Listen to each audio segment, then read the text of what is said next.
Damn, what a beautiful painting. Excuse me, good sir, how much does this painting cost? Ah, interested, yes? This piece costs 20 platinum coins. Nah, I'd win. Hey guys, you ever seen a painting in Terraria? Maybe this one, or even this one? How many paintings do you think are in Terraria? Well, before reading the title of this video, I bet you never would have guessed there are 173. And you might think, well, that's a lot, but surely it isn't too hard to collect them all, right? Well, that's where you'd be wrong. Don't believe me? Just wait and see. To begin our adventure, the first goal is to complete the game, as right away 2 paintings are locked behind Moonlord. Oh, just to mention, I have a few quality of life mods installed to make this easier, as if I didn't have them, let's just say this video would have taken at least twice as long to make. To start off, we set up a base, as well as a mini elevator, and set our sights on ore, seeing as night hit, and you know what they say, you go mining at night. With our first painting obtained, we need a wall to put it on, so I started on the grand mural of 173 paintings, aka a hastily made wooden wall that is in no way fancy or well built.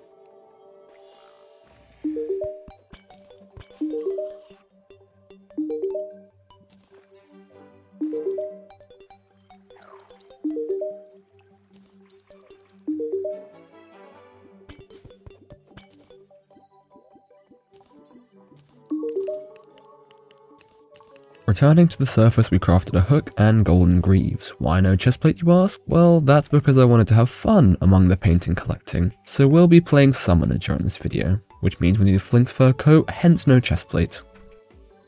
After building some more NPC accommodation, we popped the gravitation potions we found underground earlier to get ourselves a lucky horseshoe and a Star Fury, but more importantly, 2 new paintings to join the great mural, and unfortunately, fishing comes back to haunt us. Why?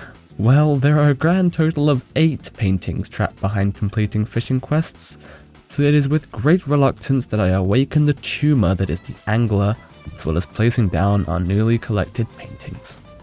Next up on the to-do list is the aforementioned Flink's fur coat alongside the Flink staff. So we're in the underground ice biome, straight summoning, and by it, let's just say, my slime. With Flink's staff in hand, we despawned the Eye of Cthulhu who interrupted our summoner gaming so rudely, and completed our summoner fit with a lava whip and Flink's fur coat. But we are immediately upgrading our whip to the Snapthorn, and going back to the Eye of Cthulhu who interrupted us again, having us do some recall shenanigans so that we could craft the Snapthorn for the fight. But despite the Eye's efforts to rub us out, the fight was easy with the gear we had, especially since, contrary to popular opinion, Summoner is extremely powerful in pre-hard mode. Now we return to the skies to get a shiny red balloon, as well as, once again, 2 new paintings to add to the collection. Continuing this back and forth, we need more chest loot, as well as life crystals, as well as more paintings. We need a lot. We need Andrew Sphinx. And a fiberglass fishing pole, for all the fishing we're about to do. Reluctantly, might I add.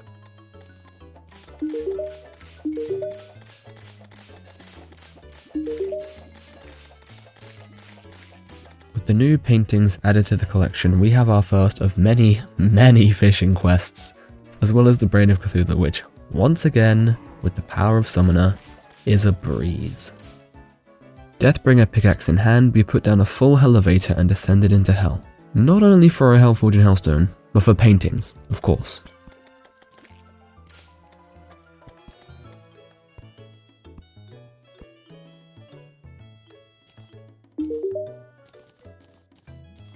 After gathering a final bit of Hellstone, we made our final summon for pre-hard mode painting gathering, the Imp Staff, as well as being paid a second visit by the Travelling Merchant, new painting in hand too.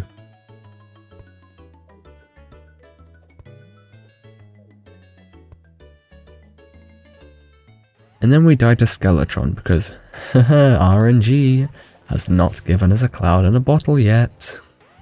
But the next day, RNG did bless us with a goblin army, giving us access to the goblin tinkerer, of whom we will spend more money on than the many priceless pieces of art we are collecting. Now that we have a tinkerer's workshop, we can finally upgrade our accessories so we stand some chance against Skeletron. Speaking of Skeletron, there he is. And this time, there he goes. Not us. And oh my goodness, is that Chippy's couch? Again. In back-to-back playthrough videos, it must be a sign. A sign for you to subscribe. If Chippy's couch blesses us with its presence, surely that's what it must mean, right? It takes a long time for me to make these videos, and every single subscriber, like, and comment motivates me to keep on going. So thank you. Anyway, I'll stop promoting myself and let you get back to your regularly scheduled quest for the 173 paintings. Now that Skeletron is down, you know what that means. That's right. It's time to get those dungeon paintings, of which there are a huge 25, so we've got to get to work. We also need a cobalt shield for regular Terraria gameplay, but you clicked on this video for the paintings drop, right? So the cobalt shield isn't as important. Returning home from that epic gamer painting collection session, damn that rhymed, we chuck down the absolute peak that is Chippy's couch and get to work on some more mundane side quests, such as building a pylon network, fishing quests, reforging, etc. Before getting back to the awesomeness that is collecting paintings.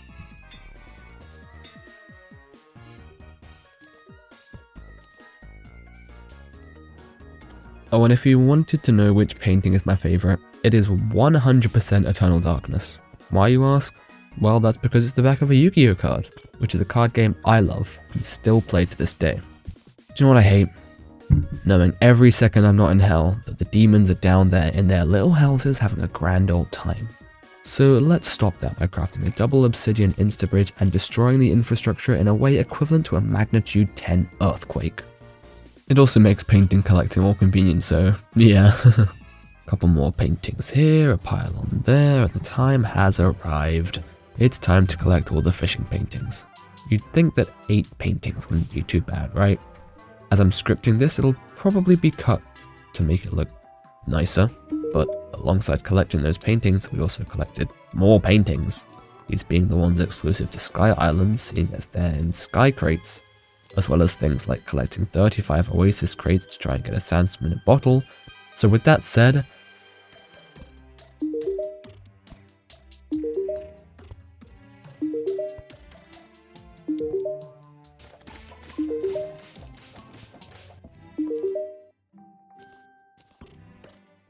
let's go gambling!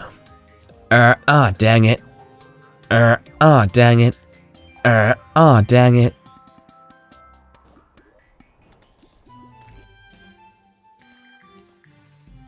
But back to what I was saying, you are not seeing many of these quests, so I'll give you the number of quests it took to collect all 8 paintings. Let me just quickly check through mine. Jesus Christ, 144 fishing quests! Thank the Lord in heaven that Fargo's Mutant mod lets you do fishing quests without waiting between days, because compared to my RNG and my fishing video, this was absolutely horrendous. With that horrendous bad dream out of the way, we can finally progress to hard mode, because there was no way I was doing all of that rubbish in hard mode. But unfortunately, the Wall of Flesh didn't want to play ball, so we had to lock in real quick to take him down, rewarding us with a firecracker, which is great because I didn't want to have to wait for the guy to re-alive himself. And also thank the high heavens for update 1.4.4, because we are shimmering this useless warrior emblem all the way into a summoner emblem. Once our gear was properly reforged so it suited the slaughtering of thousands, it was time for everyone's second least favourite part of hard mode, mining the ores. Yay! We got the orange one, we got the green one, and we got the grey one. And we can't even make our armor yet because, haha, summoner class. There's an armor set that I've never used before, so we'll have to take down a few sand elementals for the forbidden fragments. Yep, we're making forbidden armor. A sort of hybrid class that rears towards summoners, giving you a special built-in attack when you press down, summoning a sandstorm with your cursor. Now that we've secured armor and a whip, we need a summon. And the answer to our problems is none other than the Sanguine Staff. My beloved. This was a bit of a grind to get due to A, fishing rod summoning multiple enemies, and B, we are still using the Fire Imp. With almost full Summoner Hard Mode drip, we can move on to actual content. Yeah, it's more fishing, but it's for paintings, and for crates, because I thought I might as well just get souls out of crates, seeing as I have the full fishing loadout at this point. As I just said, we aren't quite dripped out with the Summoner Hard Mode gear, so we pay a visit to the Summoner's best friend, the Witch Doctor, who is apparently also the Terraria subreddit's best friend. I won't explain that. If you know, you know. You know. Alongside the Pygmy necklace, we take out a Crimson Mimic for first try Flesh Knuckles, and a regular Mimic for a Titan Glove to combine all of those together with Feral Claws for the Berserker's Glove. With a quick reforge here, Mimics for potion there, we are mech boss ready. The first to succumb is of course the Destroyer, of whom with the Firecracker we whip through half its health in the first 5 seconds. This doesn't make Summoner the best class, I don't know what does. And while we're here, the twins are looking ripe for the killing as well, so we'll take them out too. And you know, might as well go for the hat trick, right? There's no harm in doing it, well, to us at least. Skeleton Prime? Yeah, definitely. Pickaxe, axe, and grip we... Oh, hold up. That's not right. Oh, yeah, sorry guys, my bad. I actually forgot to record some footage. Silly me. So I'll recap what you lost out on. Within the singular hour I forgot to record, we upgraded our armor to Tiki armor, our whip, our summon, and we had killed Pantera, obviously. So nothing important really, as no more paintings were collected in the loss of this footage. Luckily though, the solar eclipse rewarded us with quite a few paintings. After a quick spelunk into the jungle, we hang up some new paintings and increase our health with life fruit, preparing a bomb for the lizard temple and making our way down to the dungeon to get ourselves the Morning Star whip. And since we're still wingless, might as well get a pair while the getting's good, gathering some souls to make bone wings with a feather that we got from the dungeon while looking for the whip.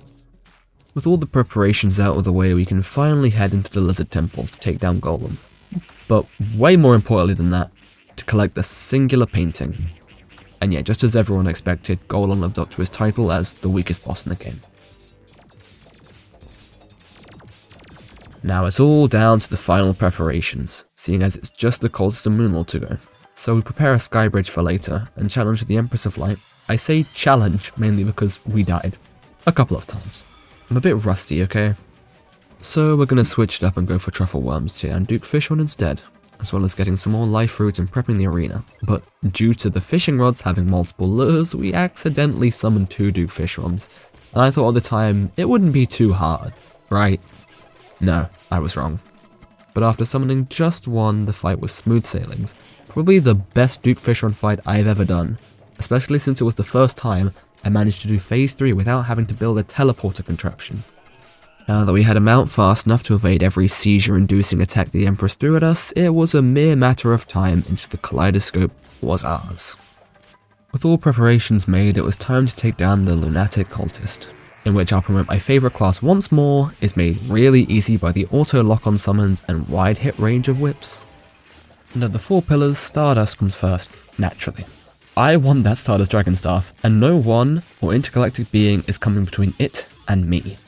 Second up is the Vortex Pillar, where we just sit down and enjoy a nice quiet time with the NPCs.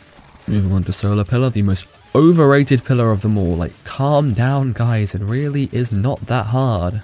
What is hard though is this bullet hell projectile nightmare abomination, and of course I'm referring to the Nebula Pillar. With that done, there stands one more obstacle between us and our painting collecting dreams, the Moonlord. But when we tried to negotiate with him that inflation has caused painting prices to skyrocket, he said nuh-uh and turned our corpse into a bloody pile of meat which he had the gall to call art. But after catching a few stray lasers, we shoved the increasing cost of living down the Moonlord's throat and made him swallow it. And then we did it again because he didn't give me the nuke gun that I wanted. With the main game out of the way, we can finally begin the real journey, because if you take a glance at that counter, we are not even halfway done. So after compensating by buying enough rockets to wipe a continent clean off the face of the earth, we enter the most grueling part of this video, collecting the underground desert paintings. I cannot begin to tell you how painful this was. I'm not even going to commentate over it properly, that's how angry I am at my RNG. everything was fine. Everything was going well until the dreaded 14th painting attacked. And by attacked, I mean running and hiding. You won't see everything, but it took a grand total of 28 worlds to find this stupid painting. Honestly, the EP allegations almost became true. My eyes were rolling back into my skull. I just couldn't with this painting. When I finally found it, I let out an audible gasp at how shocked I was, like I just found a shiny Mewtwo or something.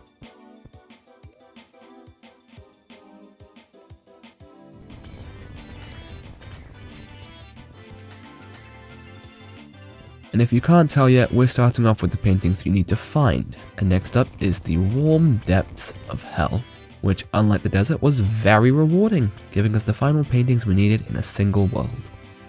With those out of the way, it was time for the underground paintings, and yes, that means we have to find Waldo. I had been dreading this. How long would it take us to find him? Would we ever find him? You'll see soon. In the meantime, we were rummaging through worlds to collect other paintings, of which there are 32 total in the underground, as well as dipping our toes in the dungeon when we saw a new painting to grab. What? What is that I see? Is that a Waldo? Before even collecting the other 31 paintings, thank the guide, my prayers were answered. And now we take you out of your regularly scheduled painting collection adventure extravaganza extraordinaire to make money because, I'm broke. Might as well get some side quests done while making money to purchase bombs of mass destruction. So first off, we're going to take down Daylight Empress of Light, which wasn't too hard with the Celestial Starboard. Next up's the Frost Moon and Martian Madness. Martian Madness is a painting sold by the Traveling Merchant is locked behind it, and the Frost Moon for the same reason, except I got it confused with the Frost Legion, so we'll do that later when I remember. Anyway, after killing 110 Brain of Cthulhu's, we were rolling in the platinum coins, enough to purchase rockets, and then some more rockets. Going back to collecting paintings though, we did not need to purchase so many rockets, as I ended up finding the remaining couple in the next few worlds. Now there's one more place to visit for paintings. The dungeon. We've already run our dungeon dry, so other worlds it is. I had to extend the mural as well, because there are 25 paintings in the dungeon, and a lot of them are the bigger ones. The Traveling Merchant also came along to deliver us a painting locked behind the Martian Madness, so that is much appreciated. Back to the dungeon, and we are straight finding it. And by it, haha. Oh wait, I've already used that joke. What else could I made a JJK reference already. I've used freaky too much recently. How about instead of trying to think of some witty reference to make, I show my current hyperfixation. After you've watched this video and my other videos and subscribed, of course, go listen to Hatsune Miku. Do it. With the dungeon wrapped up, one painting exempt, but we'll get back to that one. It was time for the Pumpkin Moon. Why? Well, I just wanted to get max minions, no other reason. I literally don't need to do this, but I wanted to. It also makes farming for paintings easier, and that's why we're redoing the Pillars of Moonlord so we can craft the full Stardust set as well. Once again, we're just doing some more little things to make life just a little bit easier. And this time, we're just going to gather some life fruit to max out our health. And then finishing up the pillars. Don't ask why the order of these events are so random. I was probably tired after the desert painting incident. With the end in sight, next up were the remaining solar eclipse paintings, which I'll save you the time. I tried this once. For some reason the items all despawned, probably because there were too many on the floor due to 10 times spawn rates, and then I had this issue again, as I thought the problem was the big suck potion that I used the first time, so third tries the charm, as they say. This time I didn't sit in my dirt box and picked up all the drops as the event went on, giving us all the paintings we needed to finish off the solar eclipse installment. And just before I did the solar eclipse, I set my clock to October so that the event would give us goodie bags, as there are 5 paintings to be found in those. So out of the 50 or so goodie bags we got, we managed to get 3 of the 5 paintings. A good start. Remember how I said we'd get back to the final dungeon painting? Well, this is the part where I do that, and we start by turning a 1x1 space into a fully functioning Terraria farm, using conveyor belts from the scrapyard as well as stone borrowed from our aunt. The purpose of this is to obtain a biome key to open a biome chest, as the painting has a 50% chance of being locked behind one of these chests. But I built the conveyors early, so stray rockets kept destroying them, which was annoying. Hold up, was that a biome? Calm down, I haven't even built the farm yet, Terraria, Jesus Christ. It's fine, the farm might still be useful, there's only a 50% chance we get it out of the chest. Nope. Also, turns out I had a couple goodie bags lying around which gave us the 4th painting we needed. Now all that remains are the NPC bought paintings. So to start them off, we have the paintings bought from the painter. And there are a few. First is the paintings bought from him while in a graveyard, and then there's the paintings bought from him while he's in different biomes, which is a pain for no reason other than me having to go and buy a contaminator to spread crimson on him, and even worse, having to manually place corrupt seeds until there was enough grass to be considered a biome. With that done, we can add some more paintings to the Great Mural and continue on our quest, collecting the final couple of painted paintings. And next up on the checklist is, surprisingly, golf. Yeah, apparently there are a couple of paintings locked behind getting a golf score of 2000, so I built a little contraption, and by that I mean just converting the elevator into a golf hole. Quick and efficient way to get the paintings onto the mural. This is dragging on a bit. I'm just going to take a quick nap while the truffle moves in. And back to work. The grind never stops after all. We got a painting from the truffle, but more importantly we need him for the princess to move in. Yep, a whole achievement block's getting every painting. In fact, you could probably get a third of the achievements, or even more than that, just by collecting all the paintings. And now that all the NPCs are present, we can buy the princess's paintings and add them to the mural. Next up, we are edging the traveling merchant. And by that I mean trapping him in a perpetual loop where just when he thinks 6 PM, time to leave, we skip to the next day and never let him leave. Ever. Frost Legion time. Yeah, it took a while for me to realize that I actually read the wiki wrong when researching where to get the paintings, and it's actually the useless event that the paintings are logged behind, and not the actually fun one that has cool and interesting enemies. I guess Mr. Stabby's pretty cool though, he's got a funny name. With that done, a handful of more resets later, and we have every painting in Terraria. Except from one. Blood Moon Countess. The final painting we need, and it's out of a goodie bag. How long will it take me to get? 1 hour? 2? 10? No, it took like 10 minutes because I abused King Slime summons, duh. Hey, thanks once again to anyone who stuck around to the end. I won't tell you to subscribe anymore, I feel like I've done that a lot this time around. Instead, I'll just say thank you for the support. We hit 2,000 subscribers. Every single one of you motivated me to make these, as well as torture myself. Anyways, have a great day.